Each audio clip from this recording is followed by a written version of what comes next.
and co-founder of DL Ignite. With me today, I've got Syya, and we're going to talk about podcasting, why you should be podcasting, the importance of it, a little bit about the history of it. But before we get into that, Syya, can you tell us where people can get hold of you? Oh, 100%. You can always find me on LinkedIn.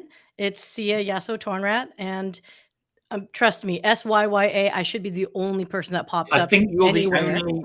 I think you're the only person with that name on LinkedIn. Yes. Yeah, exactly. With that spelling, at least. Yes.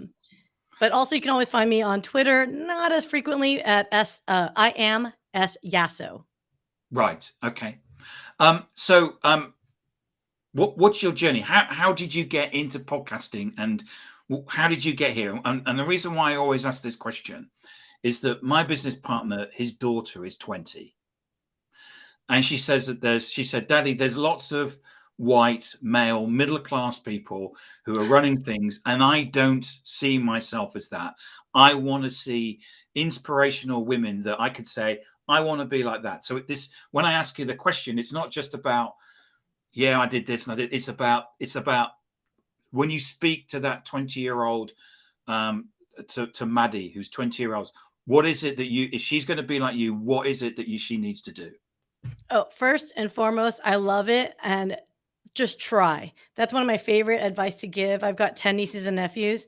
I tell them, look, you're never going to be a pro at something from the jump. And if you are, then you're extraordinarily talented, but you have to just try to even see if it's something that is going to click for you. But my journey into podcasting as a podcast producer, I started my own company right before the pandemic. Was kind of a fortuitous fell into it kind of thing, to be brutally honest. I Hmm. had 20 plus years in corporate technical sales, and it was my time to leave. I lost a passion for sales, lost a Hmm. passion for technology, to be honest, and had to figure out what to do with myself. And in a year and a half journey of personal travels, which I'm not going to lie to you, I realized I had champagne taste with zero corporate budget. So I had to figure out what to do with myself very quickly. And my business partner and I decided, well, while you're trying to figure it out, why don't we do a podcast? And I said, well, I'd like to do it around technology. And it was called Innovation Calling, and it was really popular. And we found out very quickly you can't bring CIOs, CTOs, CEOs into your closet at home. So we went looking for a studio, and we decided that we wanted to start our own studio, and we partnered up with a co-working space. And that's what launched our studio business, which facilitated our podcast production agency that is today. So Fantastic. And I totally empathize with you. I was in a position, when I was doing corporate sales. We both of us have a high tech background, and I was, scars. sorry. We have our scars. Yeah. And my background is selling accounting systems, and I got to a point where I thought, I really don't want another accounting system. I've had enough of this, and I need to do something else. And like you, I kind of looked around, and I think, for my parents were of the generation where you went and got a job, and then you did that for life. Whereas I think, we're now of the generation where you can do something and then you can switch and do something else. Well, there's so much freedom in knowing that you're not attached. And I guess people equate that to dating versus marriage, right? Yeah. And look, I think I'm a Gen Xer. So I feel like we're the first generation where it was proven that we're disposable. The mass layoffs, the concept of, working for one company for 35 years until you retire, that really started evolving around the 80s and 90s, and that freedom to say, look, the company's not beholden to me and I'm not beholden to the company. And it really accelerated with the millennial generation and now the subsequent generations. And it's really about satisfaction in your own one ride on this, journey that we call Earth, right? So I kind of subscribe to it, but at the same time, I also am loyal. I think that's maybe a product of my generation too. I still have that little one foot in the door to let's see how this can ride out, I guess. So, podcasting. Mm. Tell us a little bit about the history of it, how it came about, and how you got into it. Well, so the whole idea of podcasting, and I think it's gotten refined and reformed over the pandemic is traditionally an audio file, right? And it's distributed across an RSS feed. And so this is something that technically is a definition of a podcast. So, like this, right now that we're talking on a video platform, this is a video streaming type podcast, if you want to call it. But you take that audio file, you strip it, and then you distribute it across the traditional formats. And that was really ultimately the freedom. The advent of the internet offered people like us the ability to have a voice and to be able to articulate whatever topics that made us happy, right? Underwater basket weaving, there's an audience for that, I'm sure, right?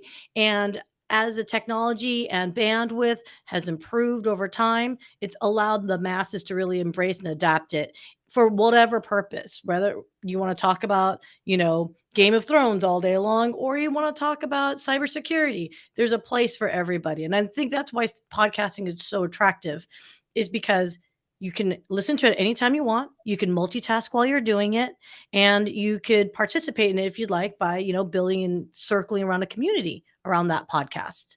So it's just a lovely, lovely tool, I consider. From a business perspective, it's a lovely business tool for marketing, to grow brand recognition, to create a community around your brand. I think there's something, for me, podcasting, there's something punk about it, which is that when music from my parents was, you had to go to university and have years of being trained to be a musician, whereas when punk started in 1977, you didn't need to actually be able to play an instrument. You just needed an element of talent. And some people would even disagree with that. And I think with podcasting is that you don't need to have had any training around the way that you interview people. You can just get on and do it, and it's about your personality and about the interest of the other people. Would you agree with that? 100% agree with that. I actually, for all of our clients, and I'd say 99% of our clients are business, by the way. So they're businesses. It's all about your personality, because people want to do business with people they know, like, and trust. Yep. Right. And I think that it's such a critical component, because in the pandemic, if it showed us anything, it's that we can't physically be in front of each other anymore, but business still needs to be had. Relationships still need to be developed. It may not be as the way the human likes to interact, where I can like shake hands with you and high five you occasionally and whatever, but we have to adapt accordingly. And I think this medium and tool, the way we're interacting right now, we would have never met each other otherwise, And I think that's the beauty of it, is that we can still evolve human connection. It's just going to, be slightly different. So from a podcast perspective, I mean, we talk about, we've used the title, "How Soon Is Now to Share Your Story?" And while there's a pun in, there's a for the Smiths fans out there, there's a hidden pun in there. But it is actually very true that to do business nowadays, it's not just a case of, well, the pandemic has changed everything. We're used to now sitting at home and working within office space, not necessarily traveling, but we still have to do business. And this gives you an ability as a platform to talk to more people at scale across the world. Is that something that you see as well? 100%. So again, my background's in sales, so I am biased. Okay. Yeah.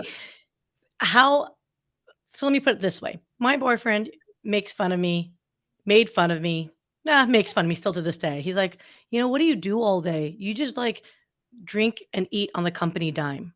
Right. And that's something that can't necessarily happen in person anymore. Trust me, I've done some virtual happy hours with, prospects and clients as well, because that is a way to build a connection. But how else can you do it? What else is your competition doing right now that you can differentiate yourself? Because there are thousands of sales reps representing thousands of products that want to tap into your very finite budget, right? For whatever project you might have in place. And so that to me is how I try to like shape the conversation or the scope of understanding where a podcast can fit for your either personal or professional branding. And it is this: how many salespeople actually have a podcast for themselves? Right? Not that many. There's over 2 million podcasts out there, but if you really niche it down to actually with what your focus is and what your intentions are, the opportunity is limitless. Yeah, and so I've done One of the reasons why I run a podcast is that this gives me a platform to go and talk to CEOs. I can ring up a CEO and say, would you like to come on my podcast? And he or she nearly always will say yes. And you say, well, what we need to do is we need to do some prep. So I've got 30 minutes with a CEO in preparation, 30 minutes with the CEO doing the interview. The person comes off it and they're my friend. And if I want to ring them up and get them to buy something, in terms of that journey, know, like, and trust, we've been through that journey as part of the podcast. Absolutely, 100%. There's no faster way than to get ingratiated with someone than to stroke their ego. That's really ultimately it. And this thing is, I'd have sales leaders saying, well, why do we, as a salesperson, why are you wasting your time doing a podcast? Because I can sell more. Yeah. You're telling me I need to be selling high at C-level. I've got C-level people not banging on my door wanting to be on my podcast. Right. Well, I think there's something to be said again. When you are a salesperson doing a podcast, I would certainly hope, unless it's your intention, that you're actually talking about things that are relevant to, like, of interest, right? You're not talking about, like, for me, I worked in a data center, right? Hardware, services all around the infrastructure, right? Of, technology. It ain't no one want to talk about servers and storage and networking and application software management, monitoring tools, security, what on top of that. Like, no one cares. What they do care about, however. So I nearly fell asleep when you said, so I'm joking. No. I know. Wake up, everyone. But but the thing is people will want to talk to you though when they're like, okay, we know what you are. We know what you represent. We know what company you're with. That's a what. But why would I want to work with you is, oh, hey, you had a great conversation talking about, I use underwater basket weaving as a random thing, but I hey, don't know. I often use underwater basket weaving. I don't know where that comes from. So you are and I am. So we must have got that from somewhere. I don't know. I know. We probably should look that up, huh? Like, because it used to be. I remember, on LinkedIn you can tick people off for certain attributes, and I'm sure underwater basket weaving was one of those because I've actually given someone kudos for underwater basket weaving on LinkedIn. You know what? Like, I said it to everyone. Look, if you're going to want to do a specific podcast that's very niche, you may not get, quote, Joe Rogan numbers or whatever, but that's not your intention, right? No. If you have a core audience of 1,000 listeners, but 1,000 or 900 of them actually follow through on any action items you request, isn't that a better return of your community than 1 million followers and 1% doing anything that you want them to do? Right. So I actually looked before the show today, and I've never asked anybody. So TimTalk as a hashtag on LinkedIn is a hashtag because it's used, any hashtag, and I've never asked anybody to follow it ever. And I actually looked just an hour ago, and there's 20 people following it. Now, okay, so 20 isn't Joe Rogan or anything like that, but I just run a very, very small but perfectly formed podcast. But 20 people is more than zero. Bingo.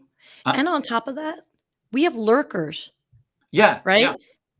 At least for me in the tech space, my circle of friends do not subscribe. My circle of friends do not comment. In fact, for them, I think in some capacities, they think of LinkedIn still as a job posting site as opposed to the social media business platform that it's evolving into. And so a lot of them, they will not comment because they don't want to be perceived as A, flaking, right? Not doing their job. And B, they don't want to have that assumption that, oh, wait a minute, as an employer going, hey, why are you on LinkedIn all day long? Right. And I think that has to evolve as well. But podcasting, I have a rule of thumb that for one person that comments, there's another 9 people that don't. I can see that. And so my partner posted a photo of me and her recently on LinkedIn, and one of her colleagues, she works for Accenture, one of her colleagues phoned her up and said, do you know Tim Hughes? And she said, yeah, he's my partner. I watch all of his Tim Talks. Now, I don't know who that person is. Yeah. And I've said this before, and obviously he's not watching the one I mentioned last time. I might have scared everybody off after doing one about sex on this week anyway. So, but the fact of the matter is, there are people out there, and you will get, if you're going to run a podcast, there are people out there that are watching that you will never know. Right. I'm telling you, Tim, I'm sure you experience it as well. I've got former colleagues that I haven't talked to since I left the industry. And then I get this random LinkedIn message or a text message saying, hey, I think my company might be looking to do podcasting. I know you're doing it. Can you help us? I can't tell you how many times those personal referrals and references and that network. I even had prospects that are like, hey, I know you and I were talking. I'm not ready yet, but I know someone else who I think is ready. And I would never have known, because podcasting is not something that is, quote, a lead gen. It's a tool to get you out there, to get your message out there, your personality. The biggest thing is who you are out there. And I encourage everyone to do it. So, in reference to the Smith song, How Soon Is Now, if you listen to the lyrics, it's a bit depressing. It's a Smith song. So, It's a Smith hey, song, yeah. it's a Smith song. So, and I'm a chirpy person. So, but the thing is like the lyrics of it is about a person that like is not antisocial, but they're shy and they can't seem to make friends, and they go home and they cry, right? But here's the thing, it's that confidence. It's that hurdle rate, if you will, to just jump over to say, you know what? I'm going to try to overcome my shyness, and I'm going to dip my toe in a way that I can create content, get people to get to know me in maybe a topic that I'm most comfortable talking about, and then it can evolve from there. It's how soon is now is literally up to you when you decide you're ready to do something. But as you asked me earlier, just freaking try. Try Yeah, it once. yeah, and what's the saying about, where you want to be next is just outside of your comfort zone. You've got to put yourself out there. You've got to, Yeah. but doing podcasts, I can assure you, the audience out there, it is an amazing way for generating leads. If you've got a podcast, and when I mean a podcast, not sitting there going, the ecosystem of the leadership is, and what do you think about this? That is not what's going to generate you leads, because actually one of the things that scares a lot of marketing people is actually people want information, yes, but they actually want to be entertained. Yes. Yes. Because look, if I wanted to attend a lecture, I'd go back to college. Okay. If I want to, and even then, even the lectures are getting, better is what I hear. But when I went to school, let me tell you, man, like it was like I had to clip my eyelids up to like, keep paying attention. But that's the whole thing. Even if you were dry, okay, I'm gonna let me counter a little bit, Tim. What if it's like a dry topic, okay? Because it is relevant and there is an audience for it. There's a lock for every key, as I say. If you want to go hardcore technical and you want to talk about bits and bytes and blah blah blah, there's an audience for it. Just don't expect it to be like a Joe Rogan type numbers performance. Like, know what it is. Set your key performance indicators accordingly. Right. So if you can get 5 people to download white papers because of this technical podcast, that's a win. Right? If you It get them is, to do some and kind you of can call of talk action. about, you can be ultra technical in terms of the podcast, Yeah. because but you will drive that audience, though people do want to be entertained, and you could still make a technical discussion entertaining. Oh, for sure. Look, there's so many geek jokes out there. They're just about as bad as dad jokes, right? Like you could always put something together where there's some level of, again, whatever that connection may be, right? Because humor is also subjective, right? So what you and I think is funny is probably like boring as all get out for like, my sister's kids. So, but that is, I think, I love to encourage anyone to try it. If you're not quite ready to do your own podcast, then my suggestion is guest. Be a guest on other people's podcasts, right? And then get comfortable being a guest, get comfortable with having a conversation, get comfortable with you just being on camera if that's a video-based podcast, or investing into equipment so you sound good, right? But there's also the find your why on why you want to do something and plan it, right? So podcasts don't have to be indefinite. It could be a season. Maybe do something for like 10 or 12 episodes. That's about a quarter. If you do a bi-weekly release, right? So for 3 months, try it out. And on top of that, the way I suggest for my clients who are kind of dipping their toe in, they're not 100% sure, is do what we call batch recording. So I know this is a live stream, but for those that maybe just not ready to go live, you could pre-record. Yep. You could actually record them in a day, and then you're done for 3 months. Yep. And then you just do a slow drip release. So there's a lot of different ways you can go about it where it's not going to be all that overwhelming. There's tons of people that do what I do. We consult, we produce, etc. But there's a lot of resources available for those that are not even technically savvy. We can help you. And I think the thing is to make mistakes. Please. Because the thing is that you need if you make a mistake, laugh at it. Because we've all had to start from somewhere. We've all messed things up. We've all mispronounced people, or we've all done it. You all have to start from zero. And what you'll find, the thing about social is it's a very embracing framework. People, I think it's forgiving. I think it's forgiving. People will come to you and they will laugh with it. They don't laugh at you. They will say, "At least you tried."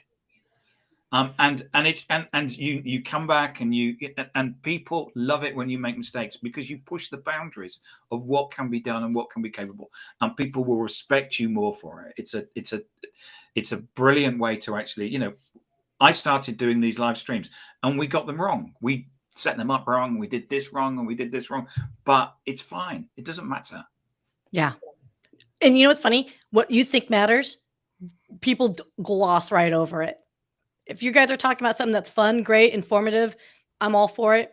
So what if you didn't get a graphic up in time, or there was a stutter, whatever, doesn't matter. That's the whole point of it. There's beauty in imperfection. So just so you know, there's been people looking through the window behind you, making faces. And I thought it was really funny that there was actually people going, "What's going on in there?" And and that's the thing, is the imperfection is fine. Actually, it's funny. Yeah. No, for sure. Well, okay, look, between me and the fence post, as a salesperson, if you can walk into a quote happy hour networking meetup and you're recognized and people are like, "Hey man, you've got a podcast." Look, I'll never be an celebrity A-lister, but there's something about that little bit of ego gratification that also makes your job a hell of a lot easier, because you don't have to shake hands and be like, "Hey, my name is Syya Yasotornrat. I'm with Innovation Media Enterprises. I'm you know what I mean? They kind of already know who you are, and it makes life so much easier. Absolutely. So, Syya, thank you so much for coming on today and sharing your insight. It's been wonderful to have you on. Remind people where they can get hold of you. Absolutely. You can always find me on LinkedIn. So Syya Yasotornrat. I'm always with Innovation Media Enterprises. That's my business. And of course, you can find me on Twitter at I am S Yaso. Fantastic. Thank you so much for coming on today and talking about podcasting. It is such an area that people miss in the world of sales and marketing. And thank you for coming on and confirming that. Thank you so much for